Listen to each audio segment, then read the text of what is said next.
This is That Video Game Podcast, episode 612 for July 15th, 2019. Tip your Sherpa. No matter the game. There's a tip jar at the top of the mountain and at the bottom of the mountain.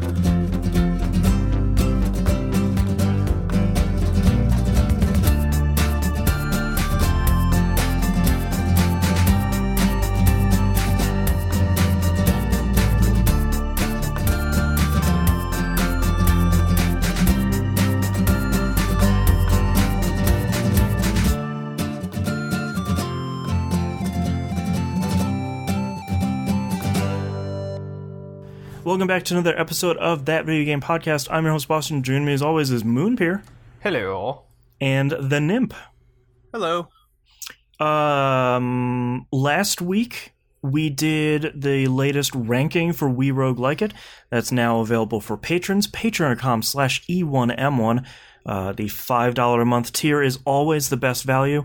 Thank you so much for all of our patrons for supporting us. It helps pay for hosting. And nothing else. Genuinely nothing else. It helps fund the 3 E1M1 shows to keep the lights on. So thank you very much. And I think that's it. So Moon, what have you been playing this past week? Are we ready for the shortest section of Moon has been playing since he took a week off? I'm ready. Okay, number one. Shock, shock, horror, horror. Get the pun here? It's Dead by Blood Daylight. Points. So yeah, I played a bunch of Dead by Daylight. Guess what? I needed comfort food this week. Yeah. Comfort gaming this week.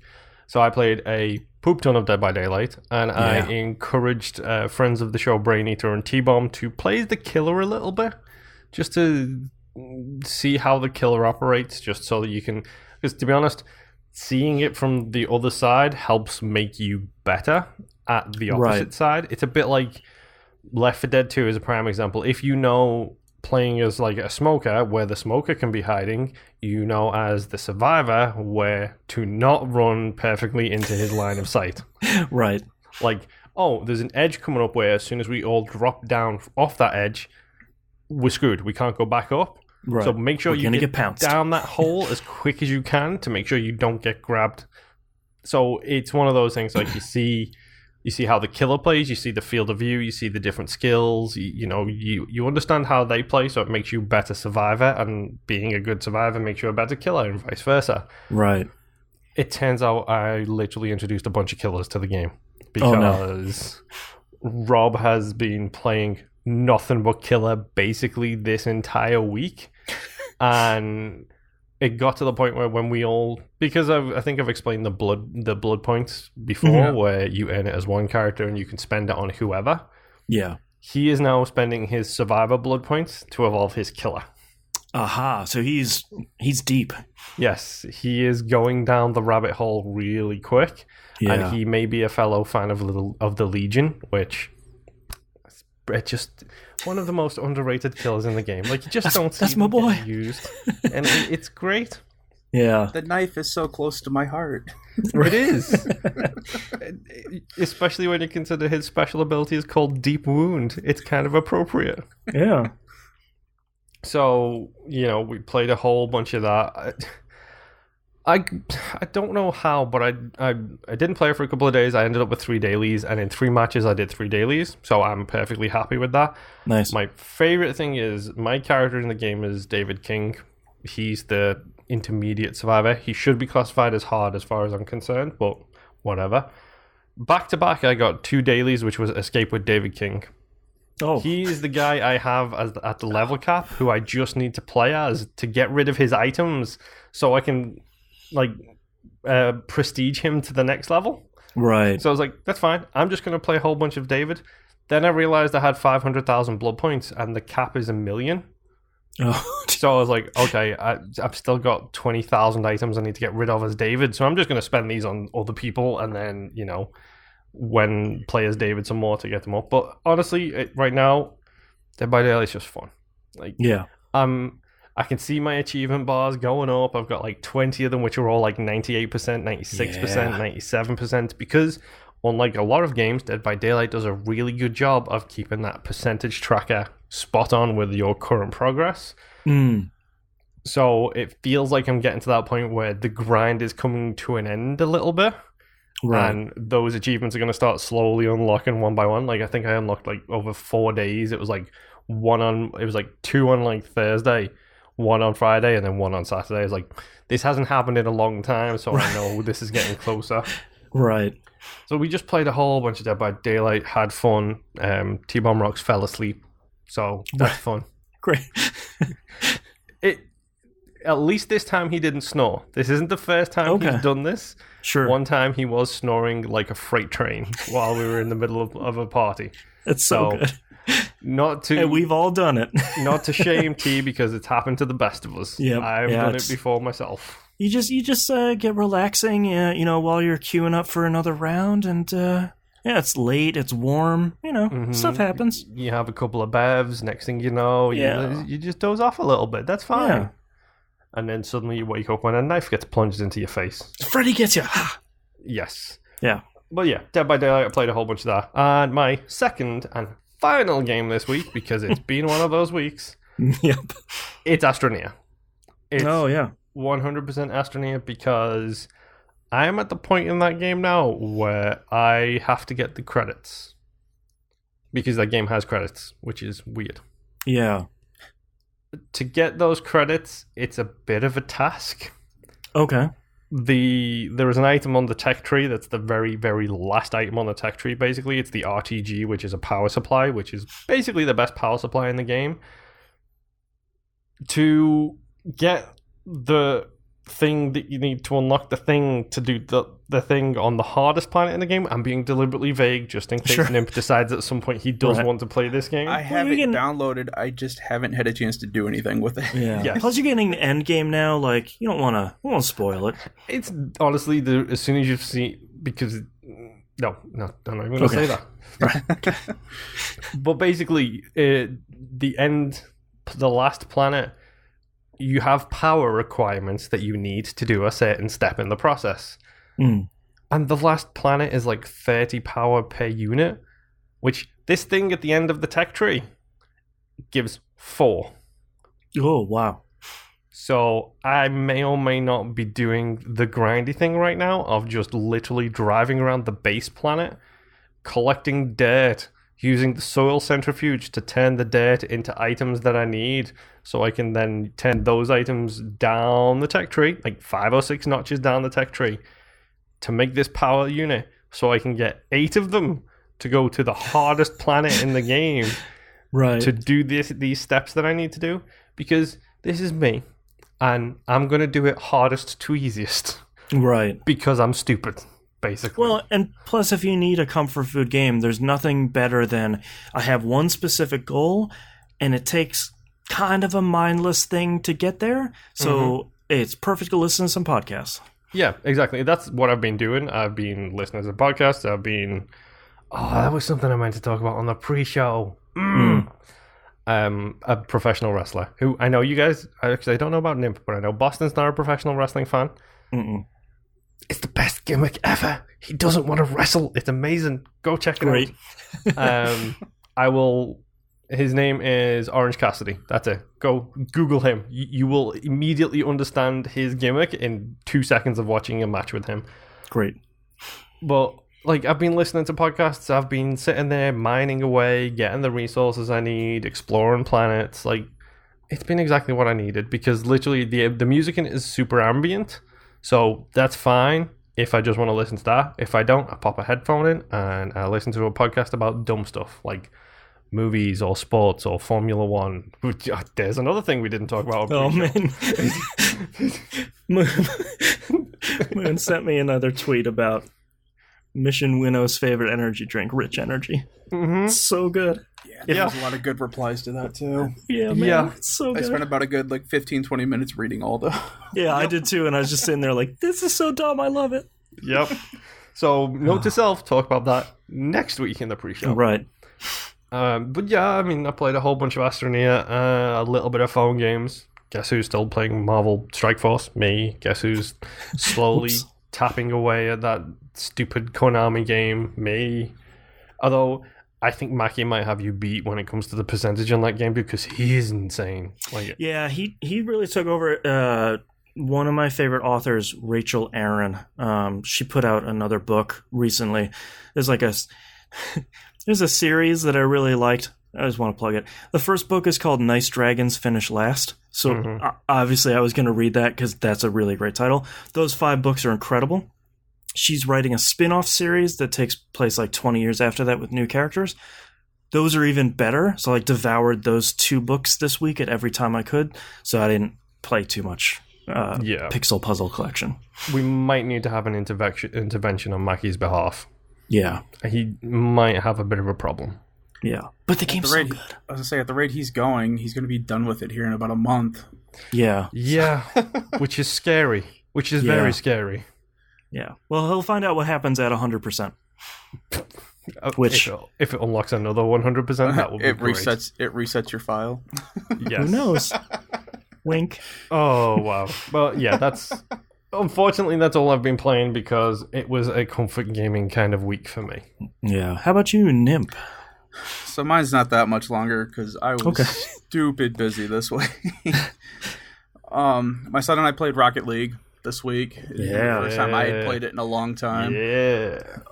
They are currently doing an 80s event. I don't know if it's still going, if they're done with it now. I think it is. Excuse me. But you can unlock like all this 80s themed stuff. I've got a good portion of it where my booster smoke is like this weird techno looking DNA strand thing. Great. And the music is just fun. They've got a new event, new to me. I don't know if it was for this event only or if it's always been there, called Spike. That's for this. That's only for this. Okay. It is an interesting game that has driven me to swearing more than I would like to say.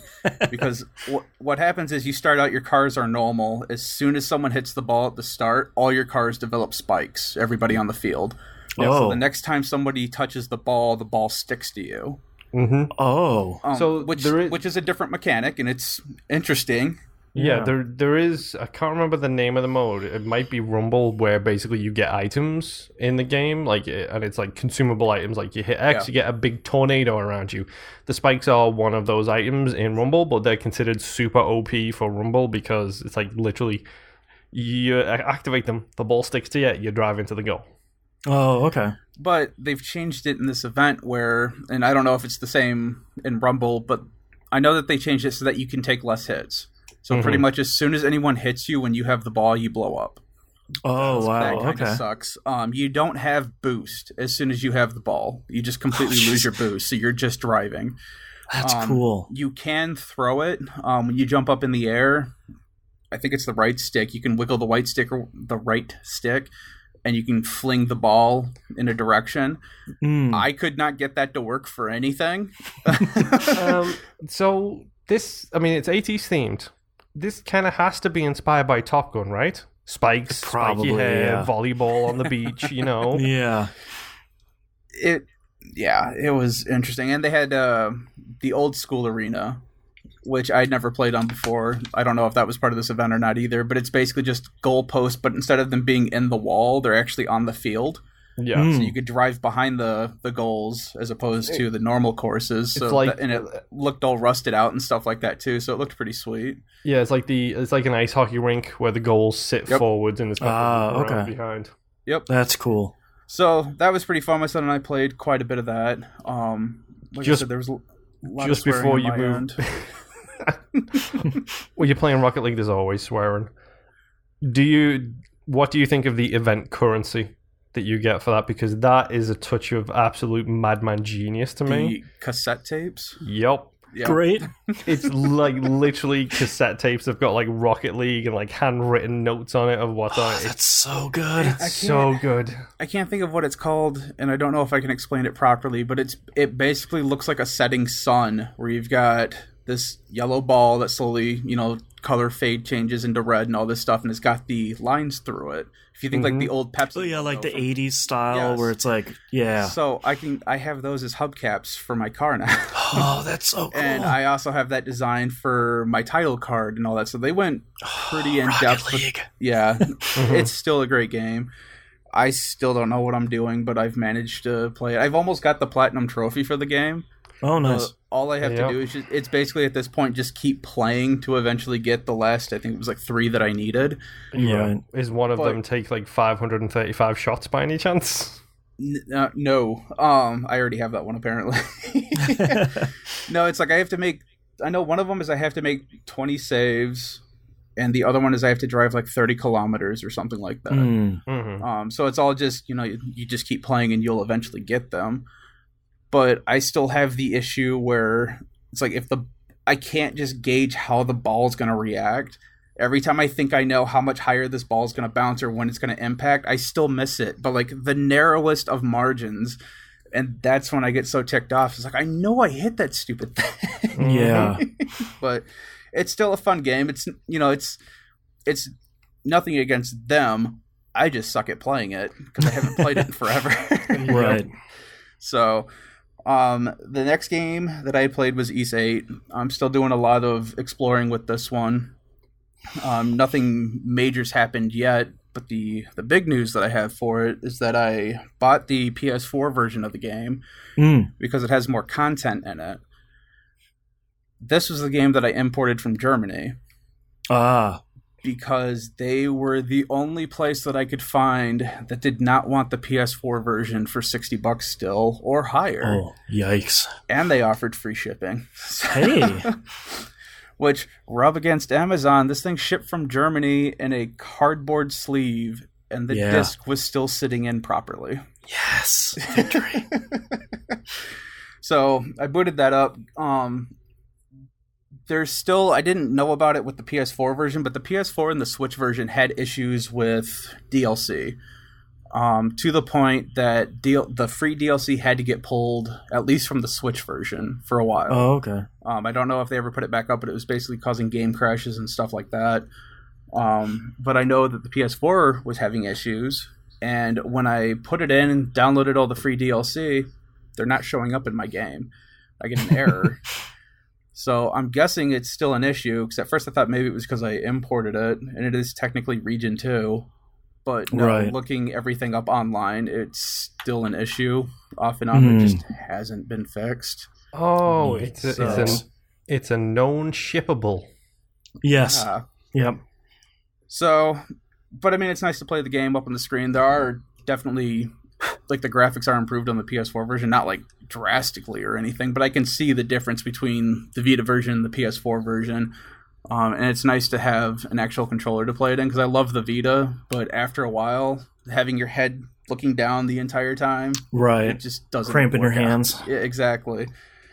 Played more Tokyo Xanadu. Haven't really gotten much further story-wise. It's all been side stuff. So I think I've got my last character, but there's story-wise, nothing's really developed just yet. Right. And then the last game that I played is Vampyr. Yes. And I have beaten it. Speak to me. So, last time I think it was last week, I just got done helping the benefactor for the hospital. Last night or Friday night, I just went through and finished the game from there. Oh, nice. Lots of reading of notes. I still don't even have all the notes, but there's so much backstory and lore, and when you find out certain people at the end of the game, it's just a flurry of Google searches, and then you're just trying to figure things out. And I mean, it's an awesome game. Yeah, it goes super British. Like, it does super deep cut British kind of history. Whereas, like, if I'm Googling who some of these people are, I feel so bad for my American colleagues. It's not like you got turned into a vampire by Winston Churchill. It's like, I know who that guy is. No, but I mean, they do name drop a lot of big British names, but I think there was like 2 or 3 of them that I was just like, I have no clue who that is. Yeah. And honestly, like, the thing, like you mentioned, like, there's so much lore and stuff in that game. The thing that surprised me the most is how much detail they put into the little letters that you pick up. Like, there is so much stuff hidden in there, where it's just like, you can pretty much find out the entire history of this world and the whole the whole segregation of the vampire society sects and the different types and everything like that. That's all hidden in these little notes. Like you get an outline, but then it goes deep into it in the little like collectible stuff. Yeah. Well, and that was the thing too, because by the time I had gotten to the last area of the game, I had already read all the notes, and then with the events that go down during that time, a lot of this was already covered in the notes to like really in-depth detail, which I thought was kind of cool, because then you're just seeing the perspective from a different side at that point. Mm-hmm. But then it kind of got back to me where you're sitting here doing this dialogue stuff. I don't know why they didn't just make that one giant cutscene, because I'm going to click on all of these dialogue options. Right. So you might as well just turn this into a long Metal Gear Solid cutscene explaining to me who the Lale Lule Lo is and the Patriots. Yep. But yeah, I really enjoyed the game. The combat still kind of crappy. Let's not mince words here. Come on. The combat sucks. Yeah. I had to do a lot of, hit and run tactics. Yeah. And the biggest friend of mine was the blood mist, where it basically congeals their blood, and then you start getting blood from them. Oh, yeah. So I would do my 2 big attacks, and then I would freeze a person in place, which would get me more blood, which would also keep this person off my back while I'm dealing with like these 3 or 4 other people. And those guys get hard fast. Yeah. What ultimate did you go for? Well, did you like experiment with them all, or did you go with like one ult? Because I went with one. Like I picked one and I went with that one. To be honest, I completely forgot there were ultimates. Like I put my skills into it. I think I used it once and then just completely forgot about it. I'm not even sure what skill it was, because I had it down so much with the 3 skills that I was, because I used the blood spear, the congealment, and what was the other thing? Oh, and then the blood mist thing, where it basically spears out and does the AoE attack or whatever. So those were the 3 things that I primarily used, and then I used a stake to stun things, and then I used a saw blade. Which that thing, when you get that thing maxed out, at least with the equipment I had, that was like the best equipment for weapons. That thing was doing like 300 and some odd damage or something like that. Jeez. Yeah. So I have a problem because I play games on very hard difficulties. So of course, I went and did a no slurp hardest difficulty run, because why not? And the thing that was a game changer for me was discovering the razors, like the barbershop razor blades. Yeah. Because when you hit people with that, it doesn't stun them the same. It doesn't do like stamina damage the way the stake does. But hitting them with that gives you blood. So it was one of those things where I was always hitting them with that, getting as much blood as I could, and then just like power, slap, slice, power. Oh, cool. I had some syringes. It was like a syringe thing that basically did the same thing, where you got like 10 blood points back or whatever every time you used it. But I was finding that it was so negligible at the time that I was better off just stunning someone than slurping, so that way I could get the bigger bonus back. That way I could go back and finish fighting the rest of the guys that were there. So, but yeah, it was a really fun game. It's just kind of a pain sometimes, especially when you start running into the bigger monsters that are just walking around in the world, because there are things that are bigger than werewolves. Yep. They suck. Yep. It was like a Mr. T situation from Resident Evil, not Mr. T himself, where I went walking down these steps, and all of a sudden there's just like this tall, black-looking thing in a trench coat, and it just ran at me. Oh, screw this. Gotta go. It's that classic RPG progression as well, because the very first time you see one of those, it's a boss. Yeah. And then literally 2 hours later, they're in the streets. Right. Yep. It's like, great. So I managed to beat the game, no slurping. Got me Slurp free zone. Yeah, which got me one of the endings. For me, it was a happy ending, considering how down the rest of that game was. I don't know what ones, how many endings it has or what one I got, but I think it has 2. It has the slurp and no slurp ending. Oh, okay. I got the same ending as you did. The castle, when you go to the castle and you have the conversation, and yeah. And there is hope at the end, and then in the cutscene there are 2 characters. Yep. With the biggest tease for a sequel ever. There needs to be a and that was Vampyr something 2.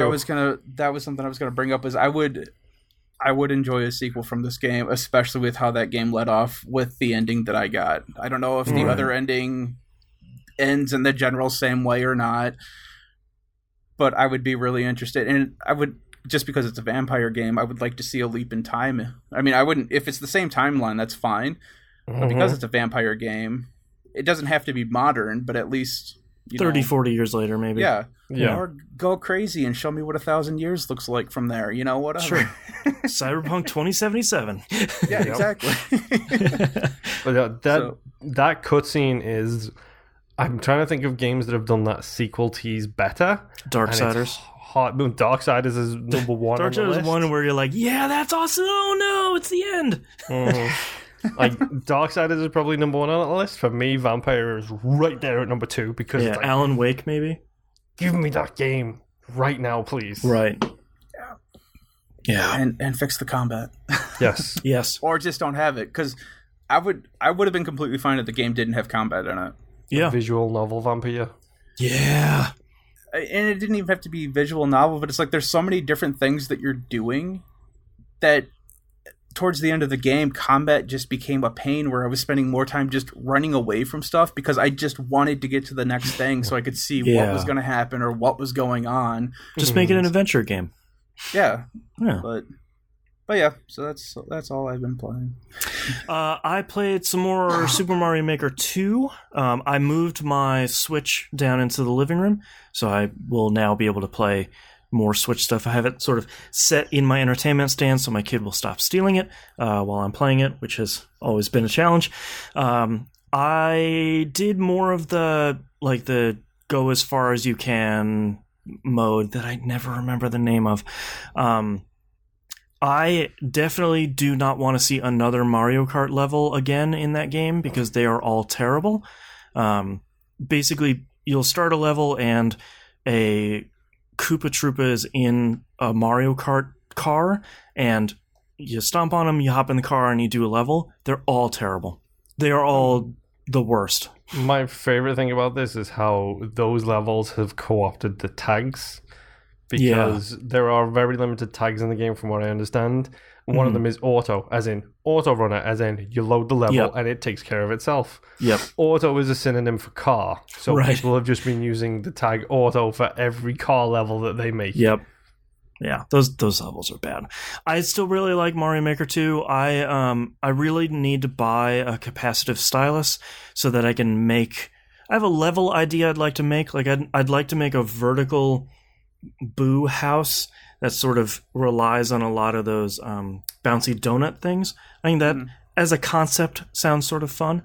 My brother made a couple levels. I played those. I put those on my Twitter account, but not a ton to say about this because it's just... Is there an official Nintendo capacitive stylus? Because I have been hearing a ton of people talking about how they have to go with a third-party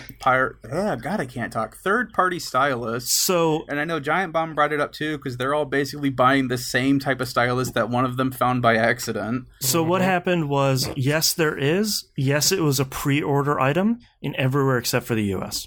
Yep. Awesome. So you can buy the stylus. A lot of people in Europe are selling them for like $25. It's cool. Like it has Mario Maker, it has all the a bunch of items on the stylus. It's cool.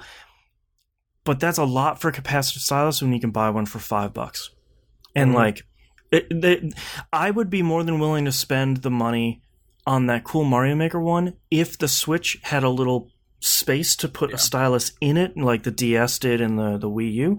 It doesn't, so I'm not going to spend $27 on something I will lose immediately. Mm-hmm. So, especially considering you have a child. Yeah, she'll just...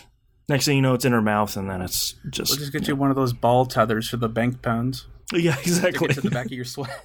That way she can whip me with it. Hey, if you did that, you could get one of those ball tethers, buy yourself a Switch Lite, and then now you've got a kickstand for the Switch Lite. Perfect. There you go. Yeah. So Mario Maker 2 is good. Not a ton to talk about there because it's a second Mario Maker. I did play more Cadence of Hyrule.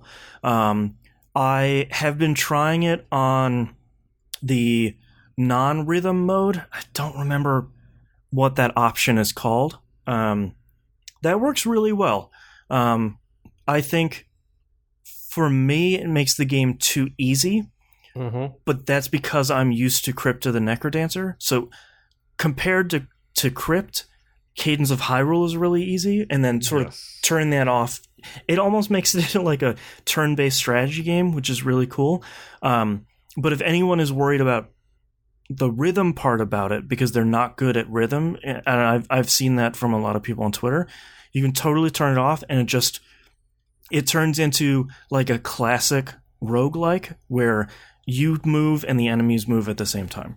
And you get all the time you want to plan your attacks and all that. So I didn't really make a ton of progress. I was just sort of exploring how many blocks on the map I could. I think I played for about half an hour. But I really need to get in that. I really need to finish it just so I can put it on my top 10 list this year. Because, that's all but guaranteed. But I just want to finish it. And it's really good. Man. Yeah, it really is. I need to play that some more. Yeah. I've been playing a mobile game. Sorry, I started a mobile game called VIII Tyrant. Why genuinely Void? Why Void? I don't know. That's why. That's what I was thinking when I picked that up. I genuinely don't remember where I found this. Someone randomly on Twitter. But it's this cool 1 versus 1. It's offline. Sort of first-person RPG where basically you and the monster you're fighting against are essentially playing blackjack. So you're tossing down cards that have numbers on them between 1 and 6, and you're trying to get your number as high as you can without busting and higher than the enemy's number. So like you start off with being able to get up to 12, and the enemy will get anywhere between 9 and 12.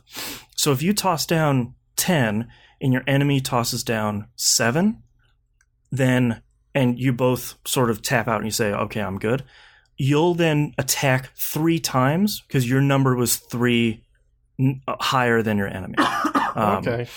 Yeah, and that's basically it. You have some cards that are like, well, my next set of attacks will do bleed damage, or I can kick the enemy and it'll interrupt their attack and disorient them for a little bit. And you're first person going through dungeons. It's pretty cool.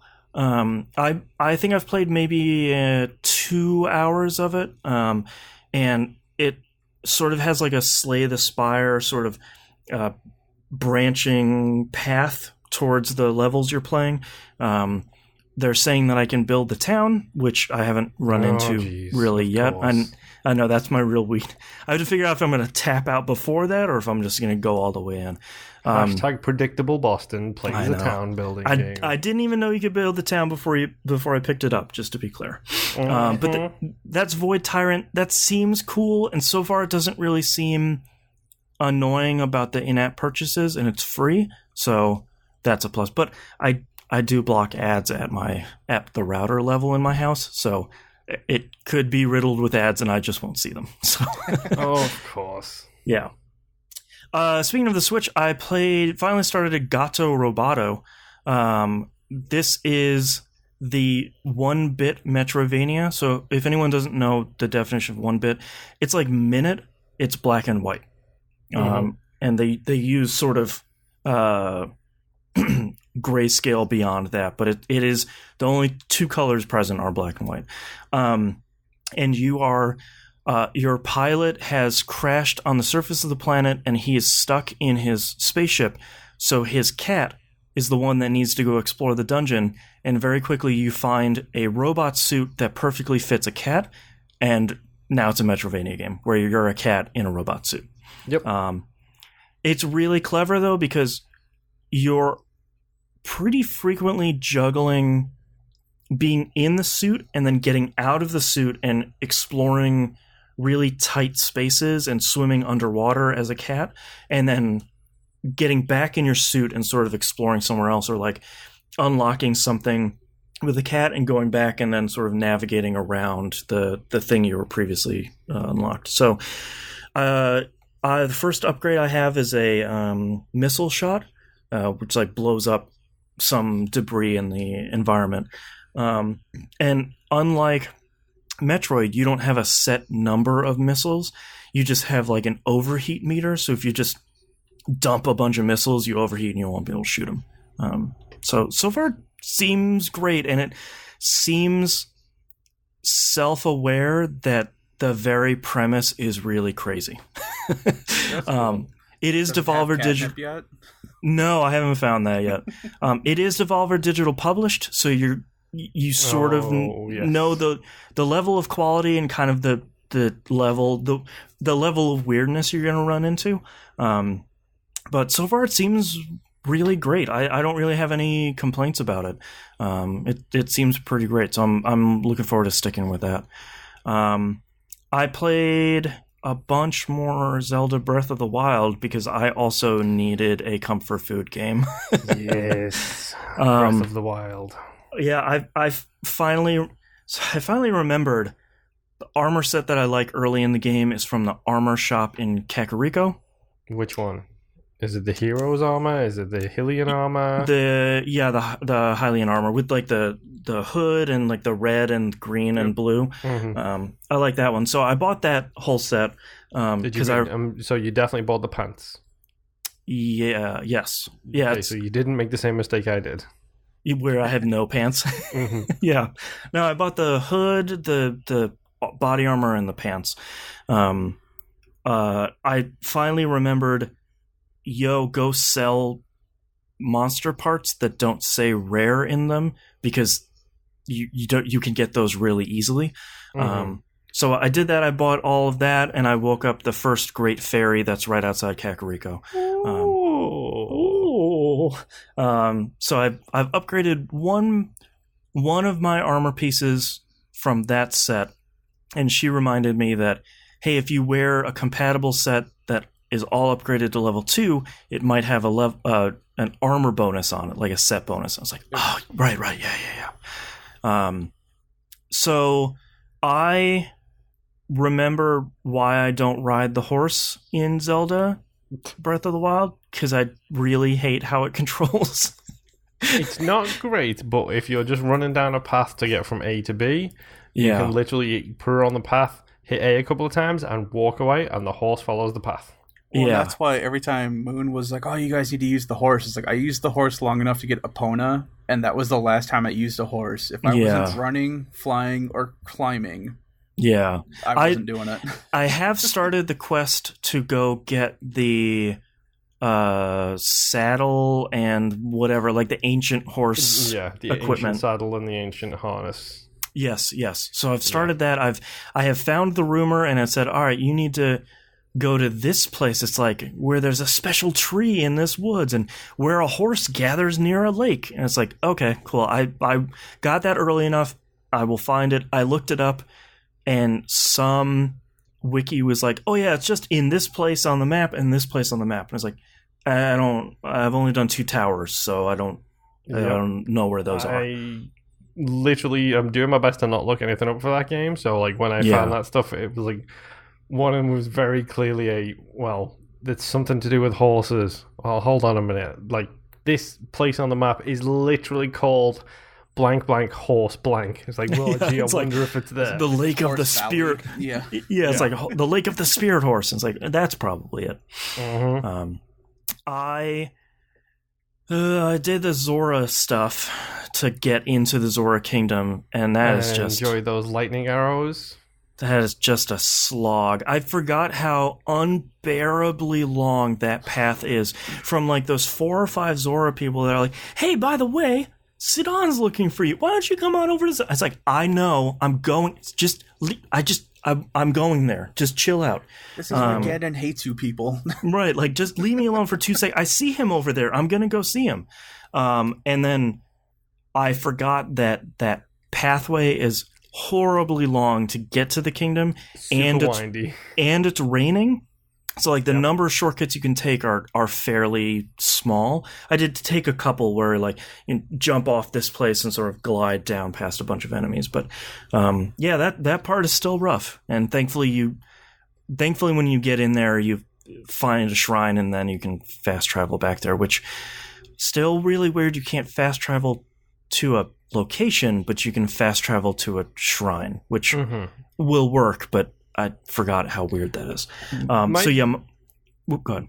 My least favorite thing about that Zora's Path is, so far I think I've encountered like only some of the elements in the game. Like I've been hit with the ice damage, the fire damage, whatever. Right. Of course, the first real big test is, in my opinion, the worst element because it ignores the armor. Like, and it makes you drop stuff. Armor. Yep. Yep. Like, let's just start you out with a kick in the teeth, shall we? Well, like, why not fire? And what's really great is Sidon gives you one of those electrical resistance potions, so me not remembering anything from Breath of the Wild, chug it immediately. And then it lasts for like 5 minutes. Yeah, for 15 minutes later, that's when you run into dudes with, the wizards with the electric, and it's like, oh, God, okay. So, made it through that. My very next step is swim up this waterfall, and I'm going to get to that famous sneak around the giant centaur thing and get the Lionel, Yeah, the Lionel. So, I don't want to do those dungeons again. I don't like any 4 of those dungeons. I certainly do not like the elephant one. I liked it. My problem is I liked it the first time. Going through it another time, I know I'm really not going to enjoy doing it. Okay. I think the thing that is frustrating for me is usually in a Zelda game, the dungeons are the high point where it's like, yes, I get to go do a dungeon, I get to get an item, and I get to do the best stuff, like the curated part of Zelda. Unless you're playing Ocarina of Time, the Water Temple.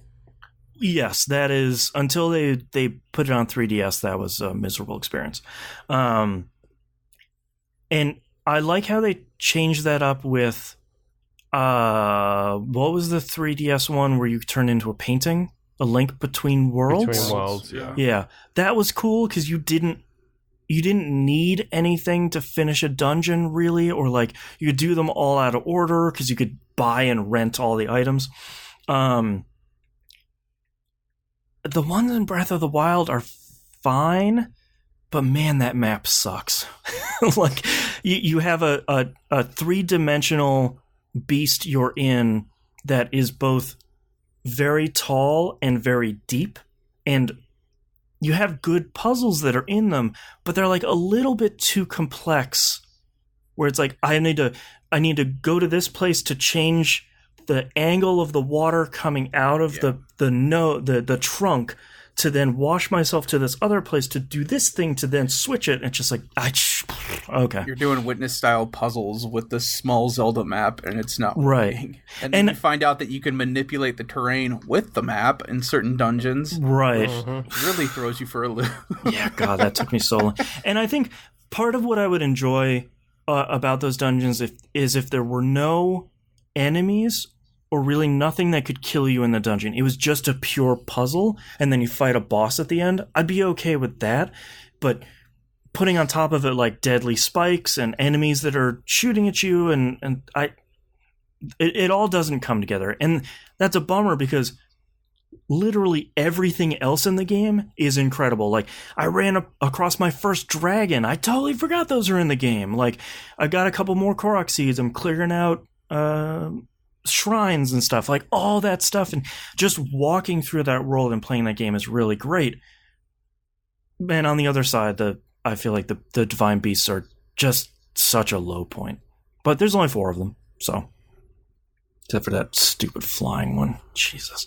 But yeah, I'm still having fun with Breath of the Wild. It's really good, and I am shocked at how little I remember about that game. I feel like I've had just enough time away from it where I remember how to play it, but I don't remember anything about the map. I don't remember like anything having to do with any of the towers. Like, I got into that jungle area to go get that tower, and then I look up and there's nothing to rest on the whole way up, and it's like, okay, I don't remember how to get there. I've marked it on my map. I will come back later.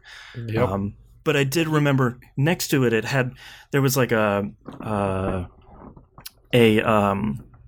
well that had a metal plate on it. So I remembered, I can stasis that, knock it a couple times, it'll fly off, and there's a chest under there. It's like, okay, cool. Like I remember some of this stuff, but I was going to ask, have you tried to do any of the crazy like mechanic stuff that we've seen online since the game came out, or are you playing it just okay? Yeah, I'm just curious if you guys went, because like before I knew that there were any videos, I've tried experimenting with some of the stuff.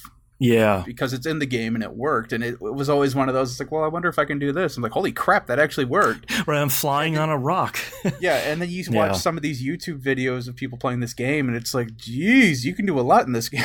Yeah, it's cool. So, okay. Yeah. And last but not least, Destiny 2. I did a bunch of stuff this week, actually, because I didn't think that there was going to be anything crazy. Moments of Triumph is in this game.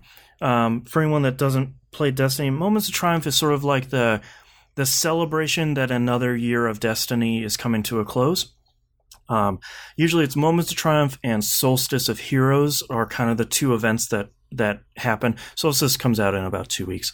Moments of Triumph is really cool this year because it's a combination of things the game remembers that you've done already and new things you need to do as part of the event. So there are 24 triumphs associated with it.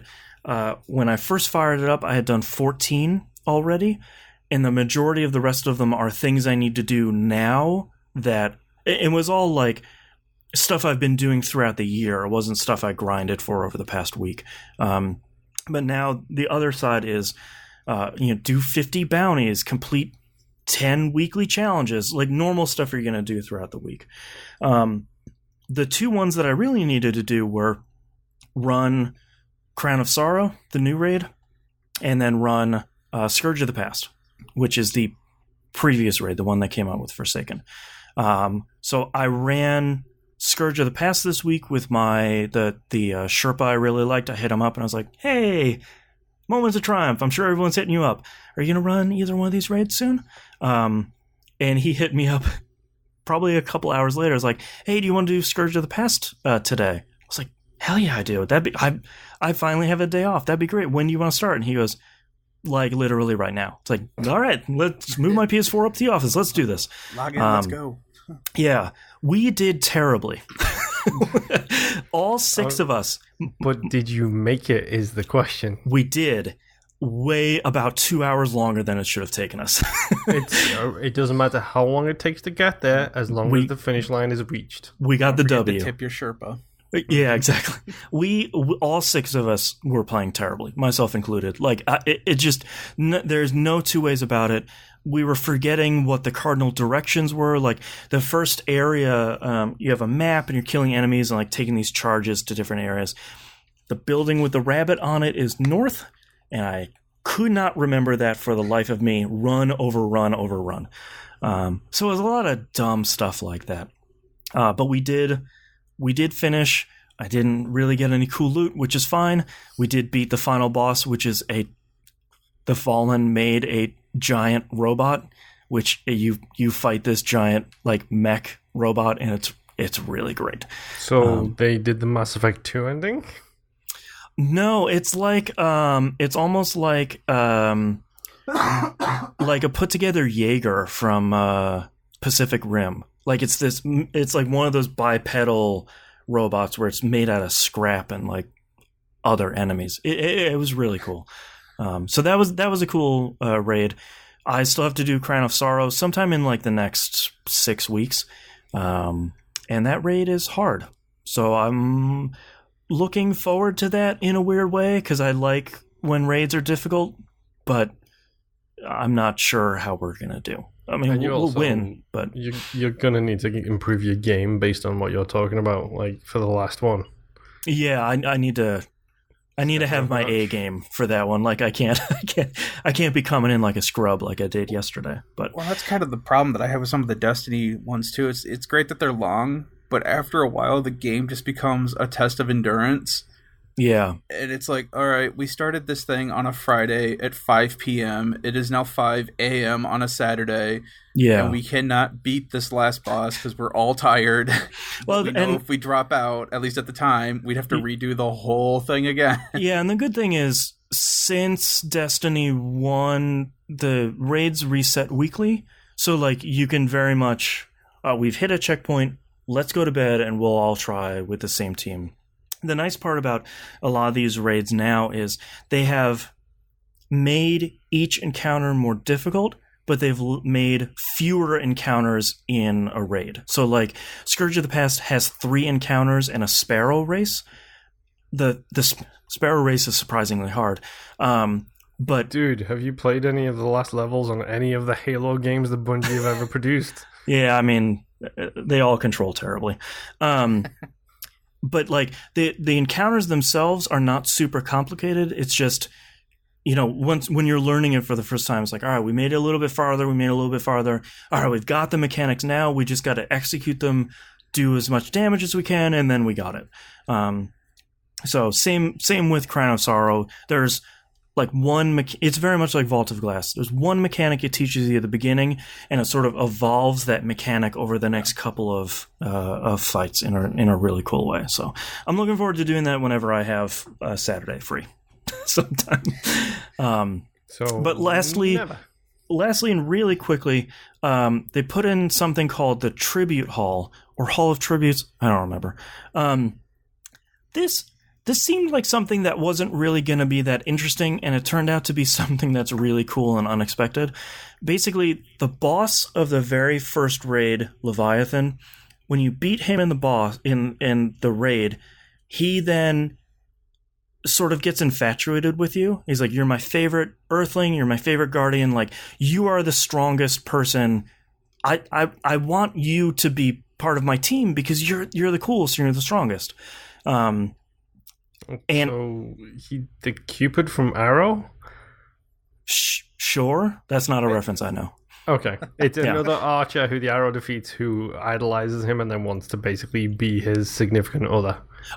No, this is more like, you're the strongest, so I want the strongest. I only want the strongest on my team. I want you on my team. So he builds part on the Leviathan, his ship, that is a dedication to you and all the cool stuff you've done. This led to the Bad Juju quest. Bad Juju from Destiny 1 is back, which is great. It seemed a little bit stronger this time, which is great. But you're basically doing stuff in-game to earn tributes to put in your tribute hall, where it's like, if you've reset your rank in PvP, non-competitive, you get a tribute and you can put it in there, and it's like, hey, you've done some cool stuff in PvP. As you start getting more and more of those, he starts putting more stuff in your tribute hall, and what it eventually turns into is your new home base. You have 3 places where you can get any ammo type from. You have a place where you can get orbs of light from to refill your super. You can access your vault. You can spawn any enemy in the game in there, so you can do DPS testing. Or you can just look at the cool models. And it's this cool place where you can go and access all the stuff you need to, or like refuel all your ammo and your super, and then sort of go out and about, almost like your home base in Warframe. Which is pretty cool, because so the spider caught a fly then. Yeah, very much, yeah. Like, yeah, he made this really great place where it's like, I want to live here now. He got me, callous. Yeah. But yeah, it was billed as this sort of like a celebration of your accomplishments, and then it kind of turns into this cool home base. So that's a pretty cool thing, and it's nice because it's something that we're going to be working on for weeks and months to come. To like, there's a set of armor that you got from the Menagerie, which just launched. You get more tributes for doing events wearing that set of armor in raids and strikes and Crucible and Gambit and all that stuff. So sort of by playing this stuff over the next couple of weeks and months, you're going to continue to fill up that tribute space. So it was a surprising and unsurprisingly complicated thing to sort of wrap your head around at the beginning. But it's this cool thing that didn't really need to be there, but now that it's there, it's like, oh, okay, cool. Yeah, I have another thing to work towards as I'm just doing stuff throughout the game, which is kind of the best way for that to happen. So Destiny 2 continues to be great. Solstice Heroes comes out in 2 weeks, and I'm really worried about the amount of grinding I'm going to have to do based on stuff I have seen in the API and how grindy the one was last time. Have fun with that. Yeah. But the thing is, Moments of Triumph... You guys don't understand. Hang on. Yeah, Moments of Triumph usually comes out, and they'll have like 4 objectives. And this year is, if you finish one, you get an emblem that tracks your... So everybody has done something, which is like, finish the Forsaken campaign. If you have Forsaken, you've done that, so you'll at the very least get the emblem. Finish 5, you get a sparrow. 10, you'll get a ship. Neither of them look that great. 15, you get the t-shirt. I've already ordered mine. It looks super cool this year. But if you finish all 24, 22 of which are in the game right now, you get a seal and a title, and the title is 2019 in Roman numerals. I want that so badly because come August 27th, that disappears. Yep. I need to get it. Like, I'm the perfect audience for time-limited stupid stuff in Destiny, except for this season, Bungie, you're insane with the amount of money you want people to spend on Eververse this season. That's bad, revert it. But limited titles? Oh, I gotta get that. Like, that's very much like the World of Warcraft stuff, where it's like, you only get this title by doing all the seasonal events for a year. And I'm like, I want to do that. So, do you go to carnivals much, Boston? No. Good. I also don't gamble for a specific reason. Good. Yeah. I am very much... You're the mark. You are 100% yes. the mark. You're the guy with the white cross in chalk on his back. Yeah, the guy who's going to spend all of his money. I'm the one who thinks he's keeping it cool, and over there I'm like, I need it. Yeah, I don't. No, that's not. Yeah. But Destiny 2 is still really great. And that's all I've been playing, so let's take a break.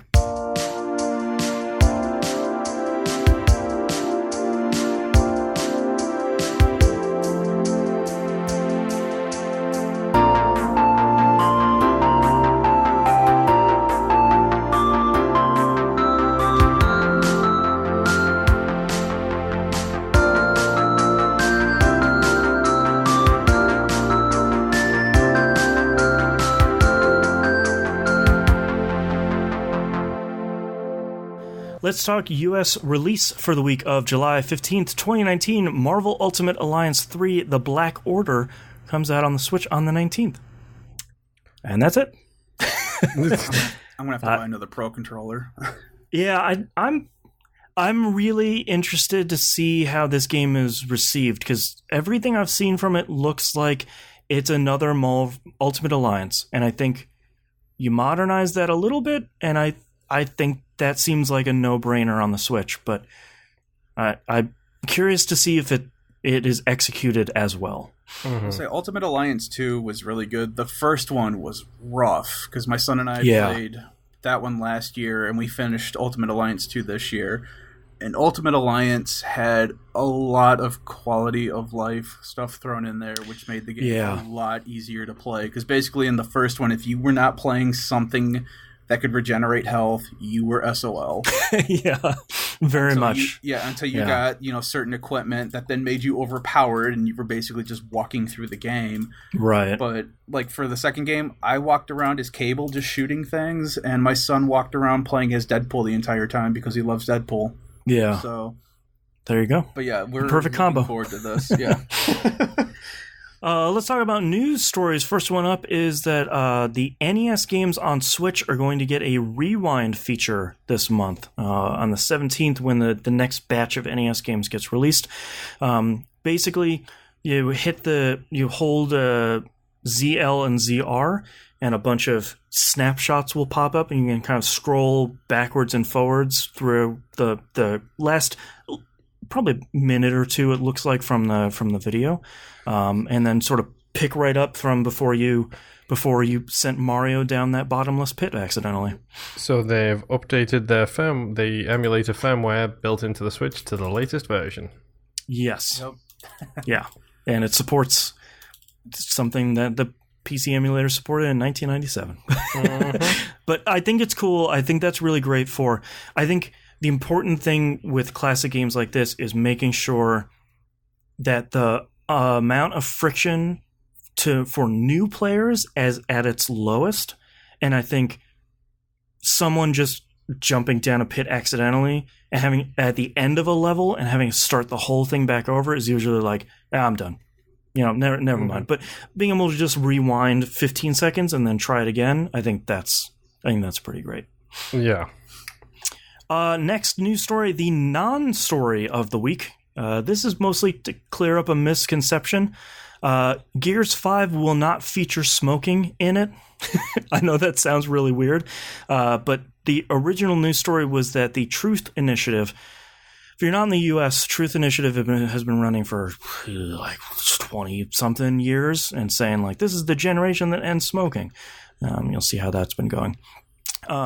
They reached out to the owner of the E-League. They feature Gears esports tournaments a lot, to push the issue of smoking not appearing in Gears 5, which... the original news story was like, it's successful, they won, there's no smoking in Gears 5. Until Rod Ferguson, who's basically the head of Gears at this point, said, hey, that's not right. Gears has never had smoking in it because my dad died of a heart attack at 38 when I was 4 because he was a smoker. So we don't put smoking in Gears games because kids and teens play them. Yep. So that's a non-news story, but also... very neat to hear that there is a very specific reason behind this. Smoking is not going to appear in this game or any of these games. So. Honestly, the last major game that I can remember having smoking in it was, Metal Gear? Yep, Metal Gear Vanquish. 5. Metal Gear 5 had the vape pen. Yeah, that's right, but yeah. Vanquish, I mean, you had the thing where you could get the robots after you flicked your cigarette to target it, but yeah, I don't know of any...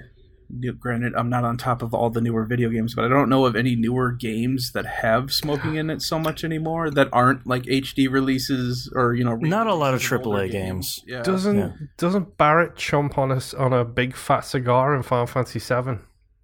Not that I remember. You're thinking of Sid. Sid has a guitar. Yeah. A guitar cigar. I don't know if Sid has a guitar. I cannot speculate about the HD remake. Let me tell you, he chews a neat G chord. Yeah. So that's kind of cool that he came out and set the record straight. That's like, no, this is an internal policy, and it's not going to happen. So quit crying about censorship, man babies. Which is funny because, for those who don't know, Rod Ferguson worked with Epic, and he did Gears 1 through 3, I think. Then he left Epic to join somewhere else, and then rejoined the Coalition after Microsoft bought the rights to Gears to become the head of Gears again. Yeah, I think he was the head during 4, I believe. He might have been, I'm not sure. Or like at the end of that, or maybe. Yeah. Next news story here, Nintendo announces the Switch Lite. We've been waiting for this. We've been talking about this rumor for a year and a half, maybe, quite a while, about the new hardware revision. So it is the Switch Lite coming out September 20th, 2019 for $200. That's $100 off the regular Switch. It is a Switch that does not have removable Joy-Cons and doesn't dock. It is a little bit smaller than the current Switch and is 31% lighter. And since it doesn't have the removable Joy-Cons, it will support almost all Switch games. There's a handful of games that can only be played in what they call tabletop mode, like Mario Party, whatever Mario Party they put out there. Like you have to disconnect the Joy-Cons to do that. so that won't be supported. They basically made a Vita. Yep. I am. I guess I shouldn't be surprised. I'm surprised about the number of people that are poo-pooing this online, when it seems like this is kind of the obvious choice for Nintendo to make. It makes perfect sense. If you want a Nintendo console to play on your TV and you have bought the Switch, guess what? You have a Nintendo console to play on your TV. And they'll still be selling regular Switches. Mm-hmm. Those aren't going away.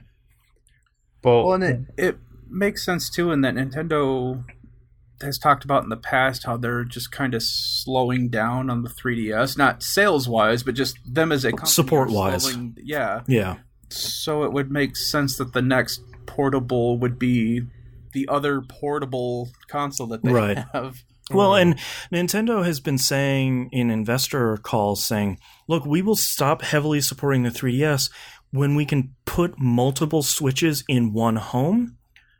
So a Switch for $200 that is more, it seems a little bit more rugged. So it's more kid-focused. It's lighter. It comes in a bunch of fun colors. Like, this seems like the one that's a little bit more focused towards, give this to your kid. They're only going to want to play in handheld mode anyway, so go crazy. This is your one.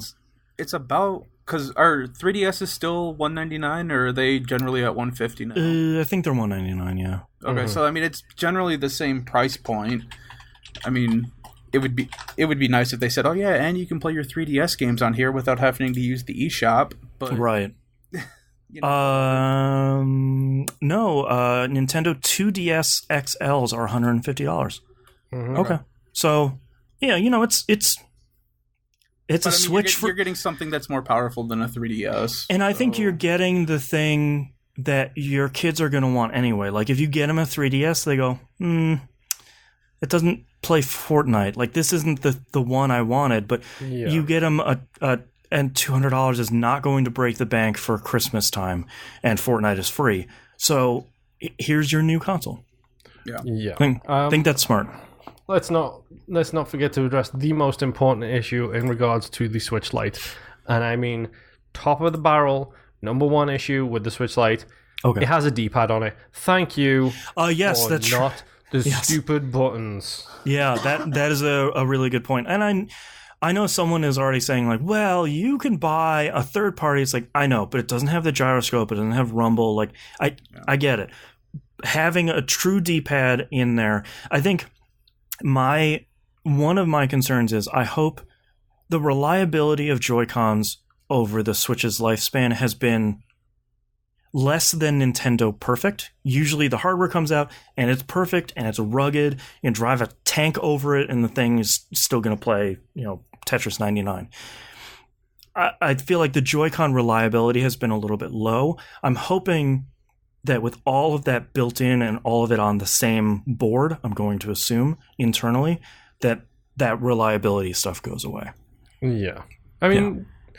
It's a Switch Lite. If you don't want one, don't buy one. Dead simple. Right. Literally, when my wife and I were talking about these rumors about the potential of a different Switch, her response was, well, if it's a bit more portable and even if it's a little bit more powerful, I'd like one, because she plays the Switch exclusively in handheld mode. Right. I play the Switch exclusively in docked mode. So, guess what the big difference between us is? Well, and one of my problems, too, with the Switch playing in handheld mode that I've always complained about is it's just a little too heavy. Not a lot. It's not like carrying around a cinder block, but it's just like a little bit too heavy. And them bringing down the weight on it and making it a little bit smaller, I think that's going to help for a lot of people. It's a big deal. I'm not going to lie. I may have faced myself twice with the Switch. Yeah. That's just going to happen. It happened with the Vita. It's going to happen with the Switch. It happened with the Switch Lite. My biggest worry with it, too, is that they're still talking about data transfers from one Switch to another. Yeah. That's my main concern. It still seems like they're kind of shrugging at this pie-in-the-sky idea of, oh, yeah, we're looking into it. Literally the same thing the 3DS does. Like, you point the two and they transfer.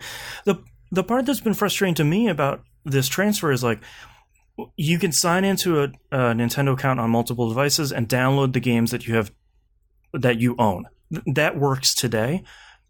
What they should be saying is, hey, if you want to transfer your save data from one to the other, don't forget that Nintendo Online has save syncing with the cloud.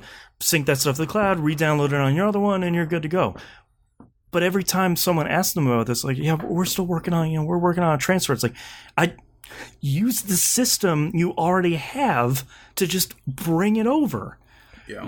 Here's the bit that I don't understand. And don't get me wrong, cloud saves are much more complicated than what I'm about to go through, but not that much more complicated. Because way back when, on the N64, I had a memory pack that I put my save games in. Right. I pulled it out, I went to my friend's house, I plugged it in, and then all my custom wrestlers for WWE Attitude 1997 or whatever it was were right there. Right. What's the difference between that memory card being in my fingers and in the cloud? Well, and additionally, the memory card that's in your Switch under the kickstand. Like, can we use that to kind of back up all that stuff to that and then kind of it seems like a weird thing, especially when the Xbox One does it pretty elegantly, where it's like, oh, you want to move it? I found another one in the house. Just go make a sandwich. I'll be done in a little bit. It's... Yeah. And especially since the 3DS does it. Point the two of them at them, their IR needs to be looking at each other, and it transfers. Slowly, but it does it. The Xbox does, I mean, say what you want about Sony, but in my opinion, the Xbox does save games, period, flawlessly.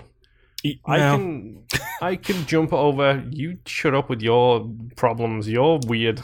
No, I want to be able to control this stuff. I want to be able to manually control the stuff that I'm sending to and downloading from the cloud. That's what I really want. Oh, that's completely fine. Like, I understand if you don't want certain saves to go to the cloud. I don't know why you don't want that. Right. But because when you're gaming the system, you don't want it to overwrite the one that you have on the cloud. Or it's like I don't care that this game is going to get backed up. Like I don't need to worry about this game. Mm-hmm. But that's the thing that I love is the save files are so small, it doesn't take a dent. In any form of traffic on my internet. I can jump from my Xbox to my wife's to the one in the living room. To your PC. Load the same game up. Like when we were playing Cuphead for Game Club, I played Cuphead on my PC just to see how the save transfer thing went. Yep. I've done that with Forza Horizon 4. Yeah, I downloaded the game on my PC. I hit start, a green bar popped up for about 10 seconds, if that. It says syncing data. Yeah, and it's like, there you go, play away. It's like, how, number one. Number two, how did this dark magic happen? Yeah. Next news story, last one here. Psychonauts 2 has been delayed until 2020. They just need a little bit more time to get that thing working. And they have officially announced, no surprise, that it will be published by Microsoft. So that is official. Shocking. Still coming out, PC, PS4, and Xbox One. Mm-hmm. All right, let's move on to questions here. Jimbo Jangles sends us an email. Says, hey, TVGP, Jimbo Jangles here. My questions to the crew this week are as follows. He's got a whole bunch, so we'll go one by one. What has been your favorite game on Game Pass so far? Oh, boy. I don't have Game Pass right now, so I don't know. Yeah. Outer Wilds? Just because it was a surprise. I want to say Void Bastards because of the quality. That was also a surprise, too. Don't make me choose. Those two. Forza Horizon 4 is also good on there. Sea of Thieves? Yeah. Well, that game keeps getting bigger and bigger and better and better, and it's still available on Game Pass.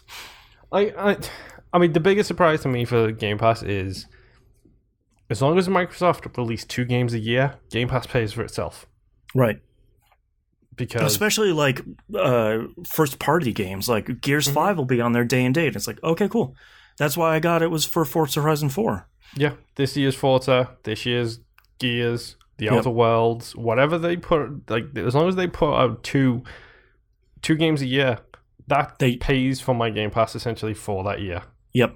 Because I'm not spending $60 on Gears, and I'm not spending $60 on Forza, and I'm not spending $60 on Crackdown. So and that doesn't even count the PC stuff now, too. Exactly.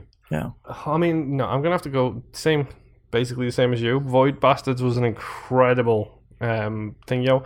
I love The Last Station. It was a game that I would not have been exposed to, period, without Game Pass. It was just a case of, I'm going to load this up and see how it is and just play it for a little bit. You know, the PC version of Game Pass, I don't know if you've fired it up, but it now has a random button, which is like, show me a game. That's genius. And I think that's really smart, because it's like stuff like The Station or Outer Wilds or any of these. There are a bunch of smaller games that are on Game Pass, where it's sort of like the Orwell game that Monkey Senior recommended. I would have never known that had he not seen that on Game Pass and said, all right, cool, that seems like a cool experience. I'll just download and play it. Like, having a randomized button like that is pretty cool. I realized I've got a winner. Okay. Descenders. Yeah. Yep. I don't think you had seen, other than Giant Bomb's very early coverage. I literally didn't know a thing about it. My wife loaded it up. It was like, this looks like a roguelike BMX game. I downloaded it and then promptly eclipsed her time by about 20 or 30 times longer than she played it. Yeah. And also props to the Descenders devs for being the people to call out G2A. Yes. Go to hell, G2A. Do you think down the road Sony will launch something similar? Yeah, because they're halfway there with PS Now being able to download games as part of the service, but PS Now selection is like 5 years too old, and the price is about twice as much as it needs to be. Yeah. It's the inverted games with gold PlayStation Plus problem. Because I'll give Sony credit where it's due. Their PlayStation Plus offerings are generally way higher than Microsoft standards with games with gold. And Microsoft has 4, and Sony now usually has 2, but like the 2 that come out are sort of like, I've never heard of this and I want to try it, or something like Sonic Mania where it's like, I've been meaning to play this and now it's free, so I will happily play it now. And usually Microsoft's selection is worse, but then Microsoft have Game Pass, and that is about it's infinitely better than Play Now or whatever the Sony version's called. So yeah, I would really love for Sony to do something like that. I think my main concern about that, I think a couple of weeks ago I would have said it's probably a guarantee, but I think with Sony coming out at least this early in the console hype cycle and saying they're going to worry about they're going to focus on AAA, the hardcore stuff, which of course they always say, and they're going to worry a little bit less about indies, which of course they're going to say is marketing. That makes me a little bit more doubtful that they would be working on a system like Game Pass. Yeah. So, they should. I don't know if they're going to. He said, or do you think being at the top is good enough? I think the longer that these two platforms are on the market, the slimmer the delta of sales between them get. I think 1 month Microsoft will have a good month. Next month Sony will have one, and it isn't like, Xbox One has sold 2 million units and Sony has sold 6 million. It's nothing like that anymore. It's we're not counting it by millions anymore. We're almost at the point right now that I feel it's almost not even worth owning more than one console, just because there aren't a whole lot of exclusives anymore.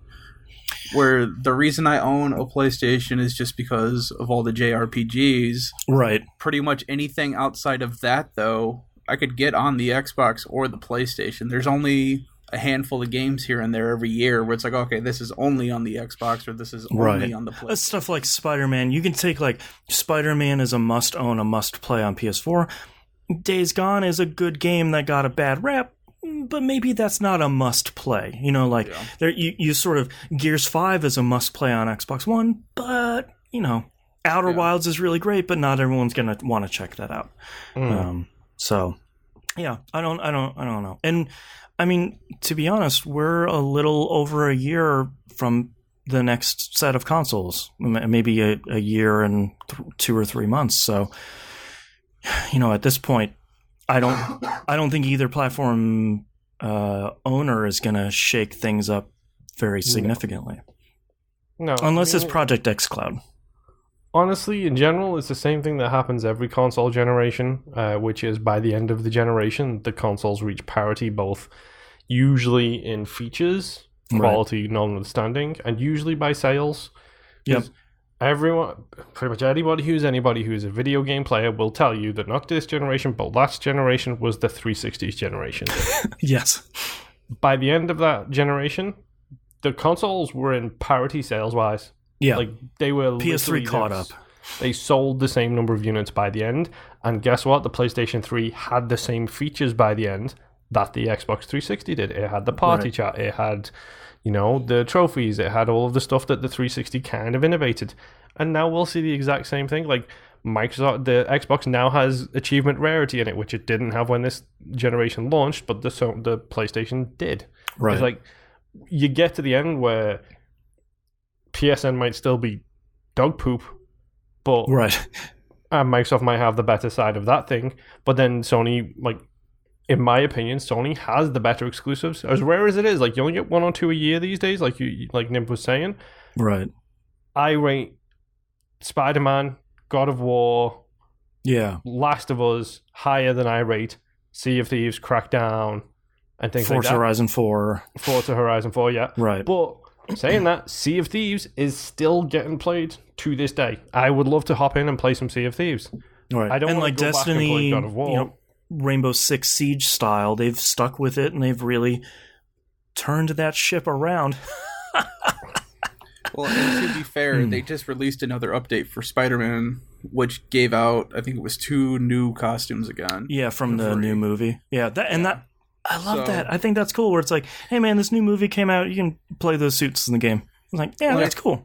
I think nowadays it's just kind of breaking down to what kind of games do you want to play, because Microsoft seems to have the racers, the shooters, and PlayStation seems, in my mind, to have the more story-driven open world games. Mm-hmm. Yeah. Which maybe and all the Yakuza games. Yeah, exactly. And that's the thing. Is like I said, the reason I bought a PS4 is for all the weird Japanese stuff that comes out. Where it's like, this is stupid, but it's fun. But Microsoft would never look at anything like that. If anyone wants to play Yakuza 0 recently, by the way, it's been on sale for $10. So go buy that. Honestly, I think Microsoft would love to have some of that stuff. 100%. I think the biggest problem is there is Japan. I love you. You're a fantastic country in so many ways. I'm pretty sure they still have a slightly backwards attitude towards quote-unquote American companies.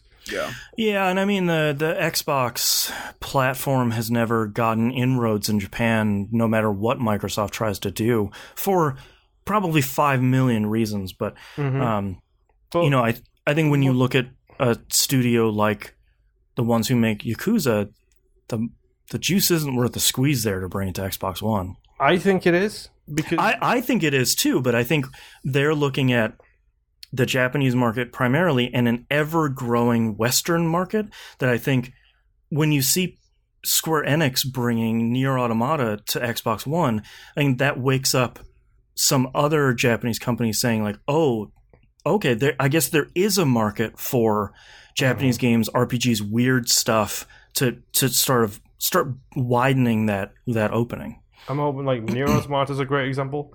Monster Hunter World, for me. Yes. Capcom's best-selling really game in their history. Yes, and they've released it on everything, and guess what? It's sold like hotcakes on absolutely everything. Yep. Yeah. And I mean, we're seeing that with the Final Fantasy games. You know, I think any other year Square would have come out with those Final Fantasy VII HD remasters on the PS4, and that was it.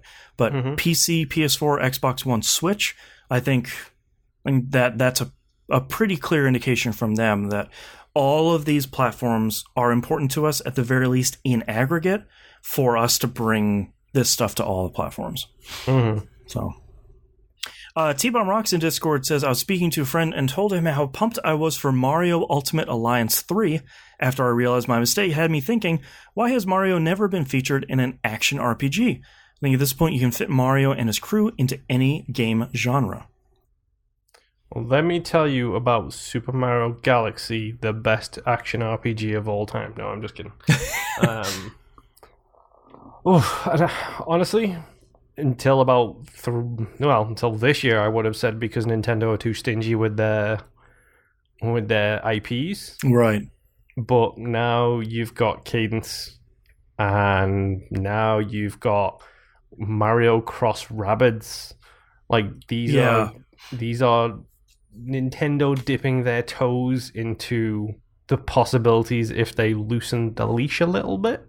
Like, just maybe a couple of notches off, so you don't have to like literally control every minute detail of these IPs. And from what I understand, Mario Cross Rabbids sold fantastically well. Yep. Oh, and don't forget, whatever that Ubisoft space flying put a chip on your controller game had Star Fox in it too on the Switch version. Yep. Skylanders and Spacelanders. I don't remember what that game was. I think it was Starlink. Yes, Starlink. Yes, apparently it was a great game. Battle for Atlas. There you go. Yep. We got I have that for my son too, and he loves that thing. Yeah, apparently it was a good game. Yeah. There's only one good Star Fox game, by the way, and that's Lilac Wars. Oh, that was not the one I was gonna expect. All right, I thought you were gonna be like the original one. I was gonna be like, hell yeah, that was a great game. Nope. And paths diverge. Lilac Wars / Star Fox 64. It was called Lilac Wars in the UK for some reason. I don't know why.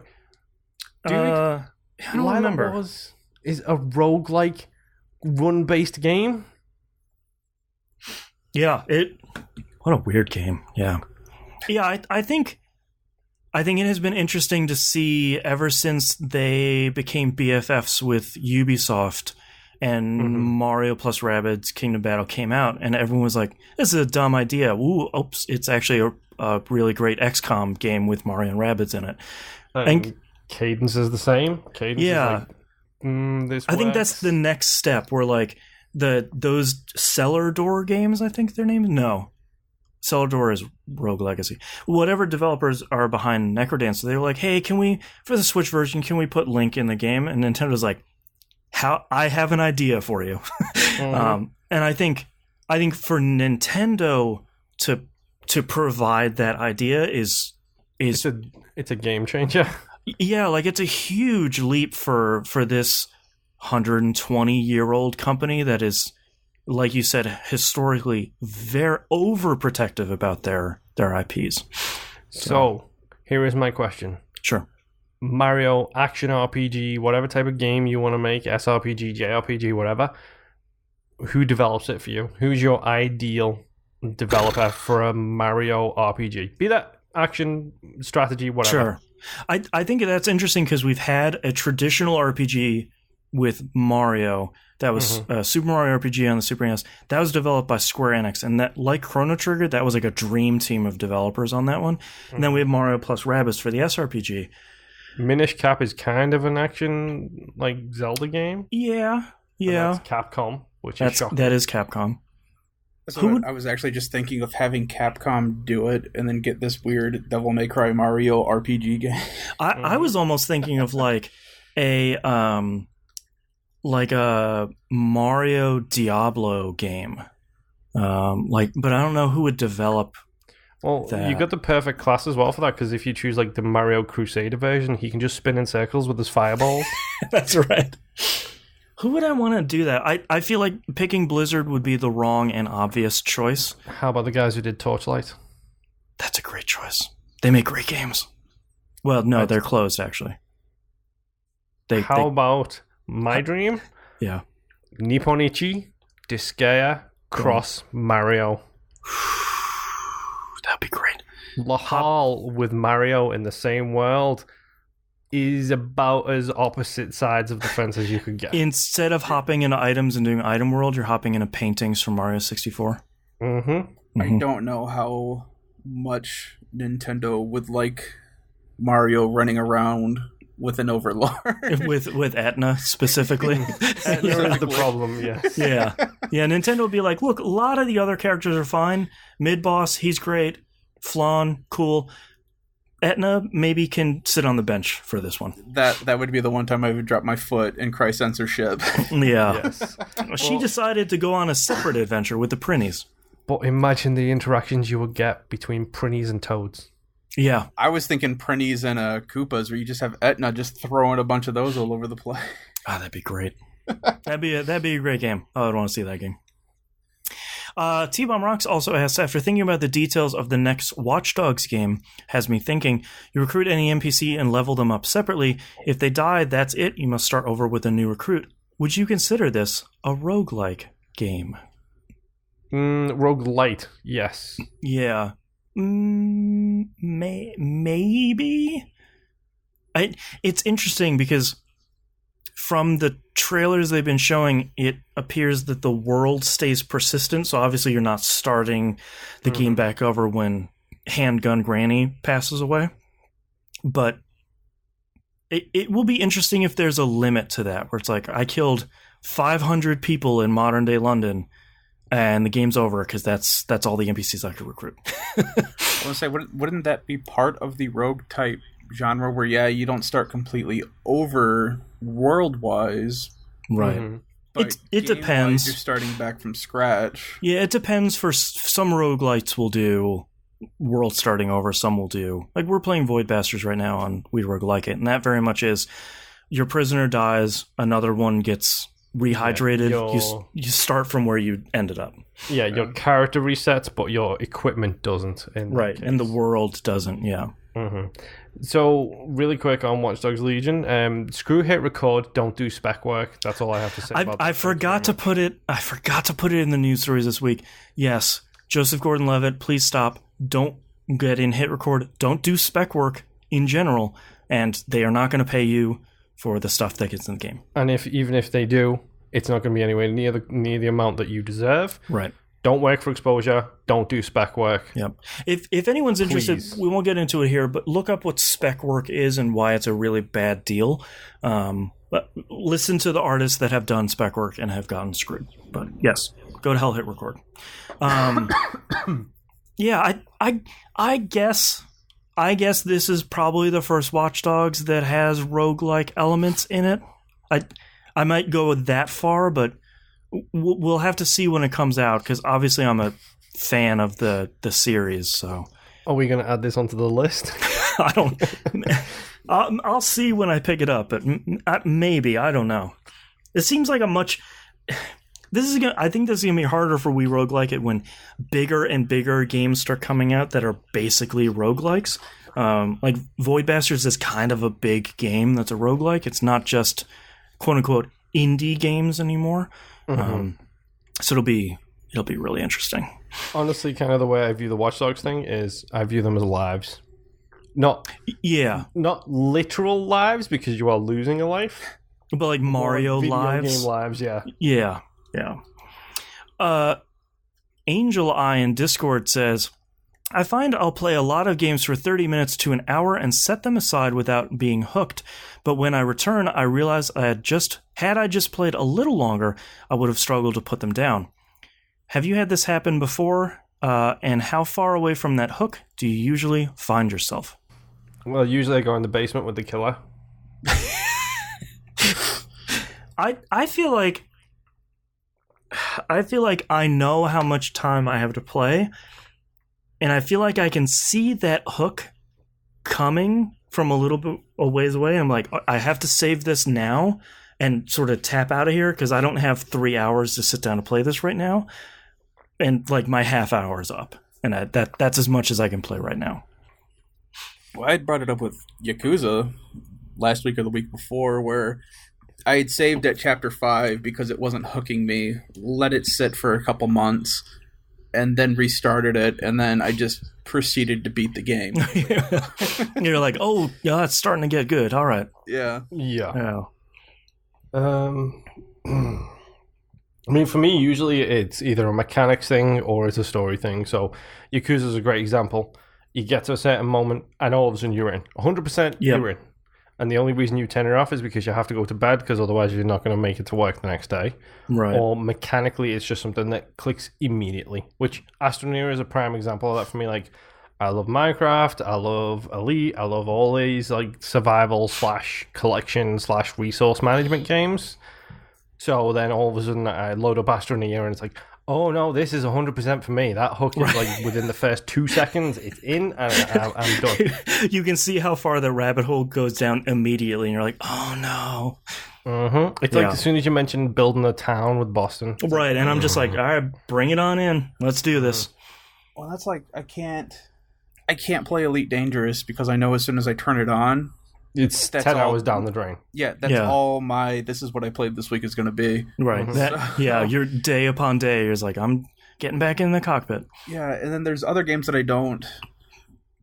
Like, I want to play them, but I don't... Like, I'm not having fun with them. It's usually the biggest issue why I put a game down, where it seemed interesting, I started playing it, and then for whatever reason, either nothing's happening story-wise, or I hate, like Moon was saying, a mechanic in the game, and then I just don't play it for a while because I don't want to deal with it. It's the Final Fantasy 13 problem, where it's like, it's really good at the 40-hour mark, and it's like, yeah, but like how much grown-ass man. Yeah, like how much of a hump do you want to get over to get to the good stuff if the game isn't immediately great, especially with all of us having massive backlogs sort of excluding Game Pass. Like our backlogs are big enough without that. So how much do you put up with, as a separate question, but how much do you put up with a game to wait for it to get good when maybe put a couple hours into it and it isn't? Yeah. All right, that's all of our questions this week. Thank you so much, everyone, for writing in. If you'd like to visit us, you can do so at tvgp.tv. All the places to find and follow us are on the right-hand side of the page. Patreon.com/E1M1. The ones are numbers. The $5 a month, not per week, a month tier is the best value. That's you get all the cool stuff. If you want to pay anything above and beyond that, that's really great, and I really appreciate it. We really appreciate it. All of us really appreciate it. Game Club, Tokyo 42, we have a week left on that. And we'll be rolling the randomizer for the next one on that one. And I think that's it, I believe. Yeah. So we'll see you all next week. I'm very disappointed in my mixed screens today. Nobody showed up. It's okay. It happens. Also, bye-bye. I forgot to say that. Yeah, that too. I was waiting for Moon, so bye. Yeah.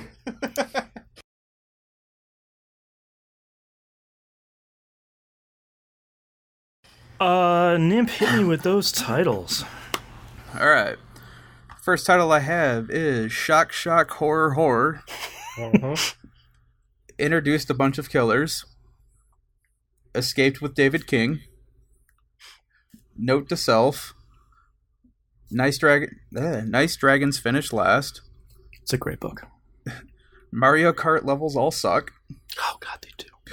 Need to finish for top 10. Why Void? Predictable Boston. Cat in a robot suit. You definitely bought the pants. Lake of the Spear Horse. Don't forget to tip your Sherpa. I really want you on my team. Do you go to carnivals? And choose a mean G chord. Jimbo Jungle's in chat. Yo, sell monster parts. That's good too. Monster parts. And yeah. Okay. Moon. Known shippable. Go as far as you can. Synonym with car. Hashtag predictable. I went with just tip your Sherpa. The spider caught a fly. And you're the mark. I have the shortest segment. I introduced a bunch of killers. A fellow fan of the Legion. It's a known shippable. Shock horror. Don't forget to tip your Sherpas or tip your Sherpa. And yo, sell monster parts. I feel like I introduced a bunch of killers is a good one. Yeah, it's very me. Either that or shock horror. Honestly, tip your Sherpa takes it for me. I tip your Sherpa is really... Do you like that or don't forget to tip your Sherpa? I prefer just tip your Sherpa. Okay. Have you used that before? I don't believe so. I think you've done one with at least Sherpa, but I'm not positive. It just sounds familiar. Sherpa card. No, we have not. I hope the Hannah's listening to this right now. for like a project he's working on. I remember there being a Sherpa one forever ago, but I didn't remember what it was. Yeah. And I know the Hannah is yelling right now, like, that's me. So, 2 thumbs up. Okay. I will circle tip your Sherpa. Let me know when you guys are ready. I'm ready. Where the hell is the search bar gone on the website, Boston? Yeah, great question. I don't know. I went looking for it recently, and it's gone. So, thanks, WordPress updates. Okay. Yeah. Okay. Starting in 3, 2, 1. This is That Video Game Podcast, episode 612 for July 15th, 2019. Tip your Sherpa. No matter the game. There's a tip jar at the top of the mountain and at the bottom of the mountain. All right, thank you so much, everyone, for watching. We'll see you next week. Bye. Bye. And I remember this time, we can stop recording.